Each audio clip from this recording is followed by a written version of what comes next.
Secretary Weinberger, Harry Walters, Robert Medeiros, Reverend clergy, ladies and gentlemen, a few moments ago I placed a wreath at the tomb of the unknown soldier. And as I stepped back and stood during the moment of silence that followed, I said a small prayer. And it occurred to me that each of my predecessors has had a similar moment, and I wondered if our prayers weren't very much the same, if not identical. We celebrate Veterans Day on the anniversary of the armistice that ended World War I, the armistice that began on the 11th hour of the 11th day of the 11th month. And I wonder, in fact, if all Americans' prayers aren't the same as those I mentioned a moment ago. The timing of this holiday is quite deliberate in terms of historical fact. But somehow it always seems quite fitting to me that this day comes deep in autumn, when the colors are muted and the days seem to invite contemplation.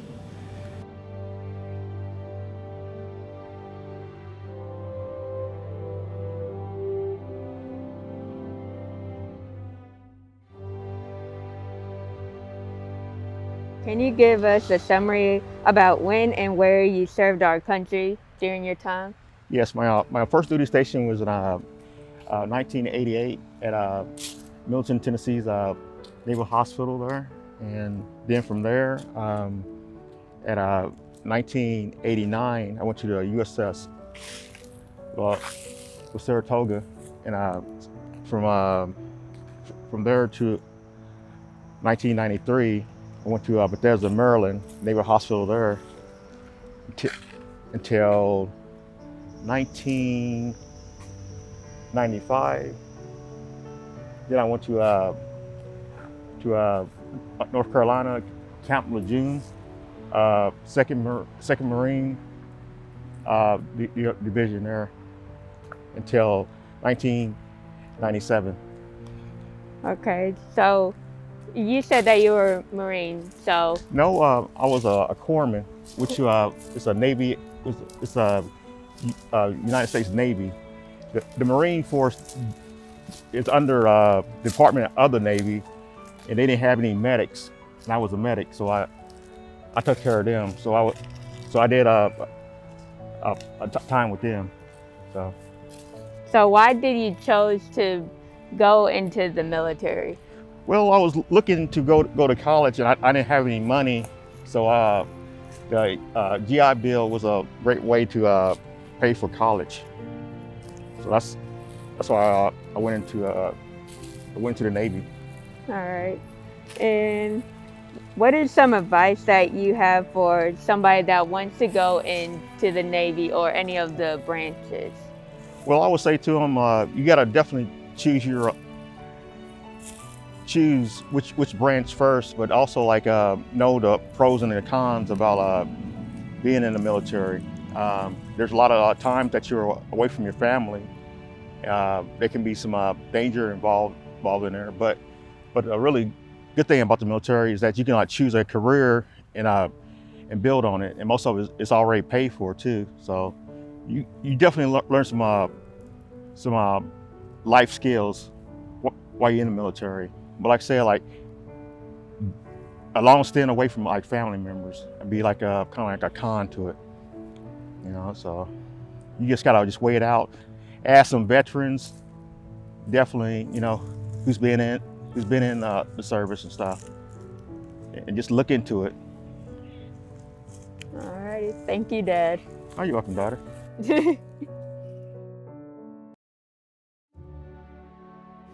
This amphitheater, this place for speeches, is more central to the cemetery than at first might seem apparent.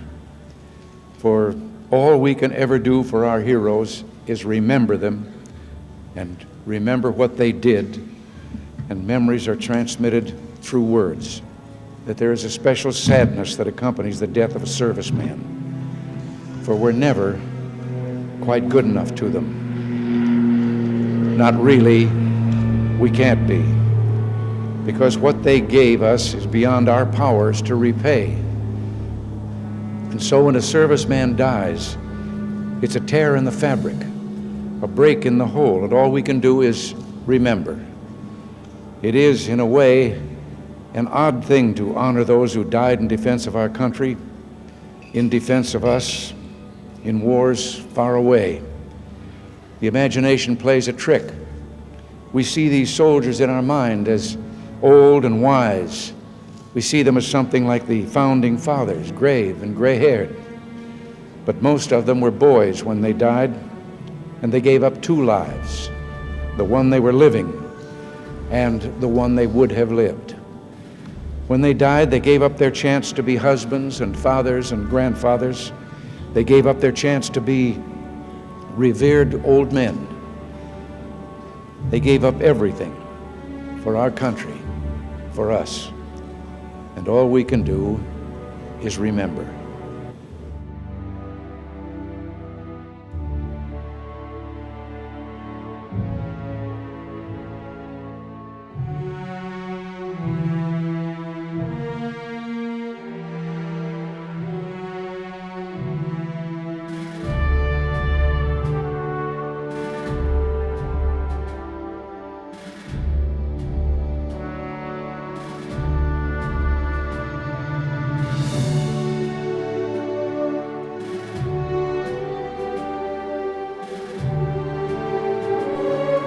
In Flanders fields the poppies blow, between the crosses row on row, that mark our place, and in the sky the larks, still bravely singing, fly, scarce heard amid the guns below.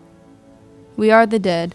Short days ago we lived, felt dawn, saw sunset glow, loved and were loved, and now we lie in Flanders fields. Take up our quarrel with the foe, to you from failing hands we throw. The torch be yours to hold it high, if ye break faith with us who die. We shall not sleep though poppies grow in Flanders fields.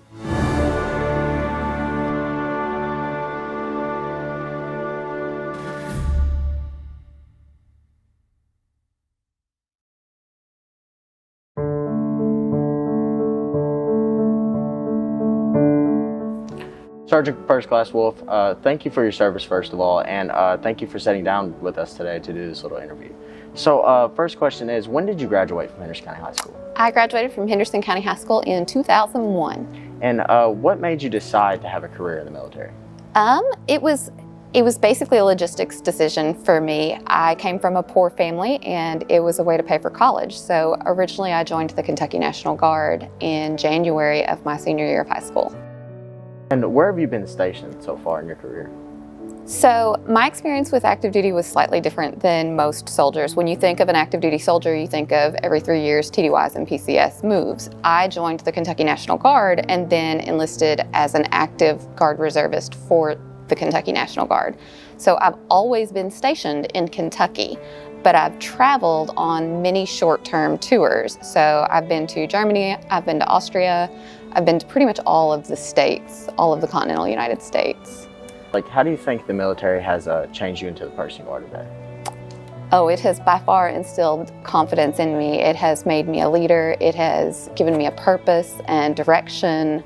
It's done a lot of things for me. It's done a lot of things for my family. I'm truly grateful for my service. What has led to the decision to be a Jrotc teacher at Henderson County High School? With 20 years of active duty, I have traveled a lot. With that, I have missed lots of birthdays, anniversaries, holidays. So coming here to teach was an opportunity to stay true to my service so I can share it with others. But it also gives me an opportunity to stay close to home and be with my family and children. And see them come through this school too. Sergeant First Class Wolf, thank you for being here with us today, and happy Veterans Day. Thank you. Thank you for having me.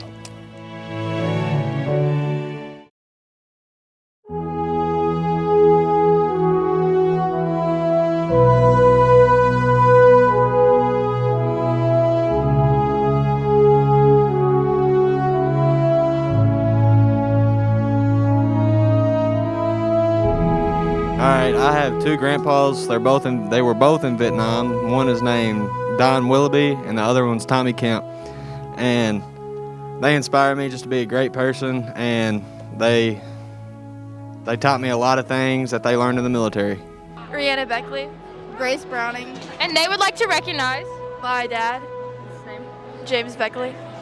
My uncle, Virgil Duncan. That's my grandpa. He served in the Air Force for 15 years. Landon Rideout. And he would like to recognize. My great uncle Tom Hanna. He was in the Special Forces and served in Afghanistan.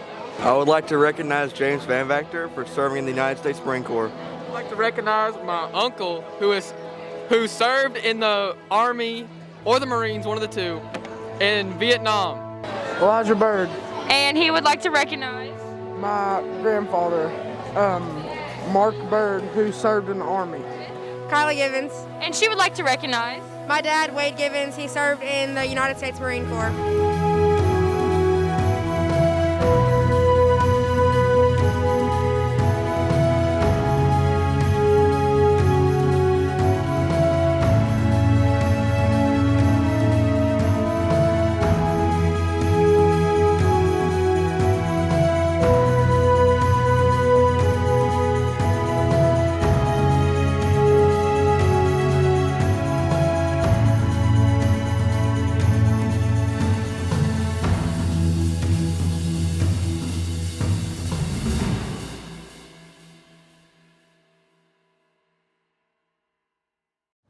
Hey County, I'm Joe and I'm here with Drew, and I'm interviewing him because he is still here as senior at County, but also he is already enrolled to help serve our country. So the first question I have for you is, do you have any family members who served? Yes, I have my dad along with uncles and grandpas. Majority of both sides of my family are military. Besides those family members, what really inspired you to become a part of the military? Besides family, I just felt like it's just a civil duty to just do something for your country that could help benefit it. Okay. So when did you decide that you wanted to serve in the military?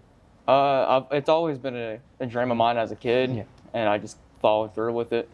Okay. So dreams do come true. Is there a certain career path that you want to pursue in the military? I was originally going to go to the medical field, but I missed a hearing point in MEPS, so now I do demolitions. So what do you do in demolitions? We basically learn how to wire C4 or charges and help blow up bridge or create pathways in order for other troops to get through to the objective. So what have you gained already, or how have you changed as a person from these basic trainings you have already taken a part of? A lot of discipline. They teach you a lot of discipline while you're there, and how to be a better person, really. Well, thank you for your time, and thank you for already making this commitment to serve our country. Thank you.